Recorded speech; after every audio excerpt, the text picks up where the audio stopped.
सकाळी सकाळीच मी क्लिनिंगला सुरुवात केली होती आणि त्याबरोबरच तूपही बनवून घेतलं होतं. नमस्कार, जय जिजाऊ, जय शिवराय. सकाळी रोजच्यापेक्षा थोडं लवकर उठलं ना तर सगळी कामं ही सुरळीत होत असतात. तसंच काही आज माझ्यासोबत झालं होतं.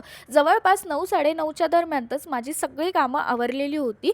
तर मी लगेच क्लिनिंगला सुरुवात केली होती. तसं तर डीप क्लिनिंग मी ही महिन्यातनं 2दा करत असते आणि वरवरची क्लिनिंग तर माझी नेहमीच चालू असते. क्लिनिंग वगैरे झाली आणि लगेच मी तूप बनवायला घेतलं होतं. तसं तर तूप बनवणं हे मला भरपूर दिवसापासून होतं, पण आज तो फायनली दिवस आला होता. काही कारणांमुळे ते पोस्टपोन्डच होत चाललं होतं आणि तसंही 2-3 दिवसापासून माझी तब्येतही बरी नव्हती. जसं की सर्दी झाली होती, डोकेदुखी, ताप ह्या सगळ्या गोष्टी वाढल्या होत्या आणि वातावरणामध्ये तर भरपूर सारे चेंजेस झाले. त्यामुळे ही ॲसिडिटी, जेवणामध्ये थोडेफार बदल झाले. या सगळ्यांमुळे माझे व्लॉग्स हे थोडेफार मागे पुढे येत होते आणि हा तो डब्बा जो की पूर्णपणे भरलेला होता आणि तूप वगैरे मला आधी काहीही बनवता येत नव्हतं, जसं की लग्नाच्या आधी. पण आता मी सगळ्या गोष्टींमध्ये परफेक्ट झाले. जसं की काही गोष्टी मी यूट्यूबवरनं शिकले, काही गोष्टी ह्या माझ्या आईकडनं शिकले आणि काही गोष्टी ह्या माझ्या मदर इन लॉकडनं शिकले. जसं की सगळ्या गोष्टी मी बघत बघत शिकले आणि आता ह्या परफेक्ट झाले सगळ्या गोष्टींमध्ये हे.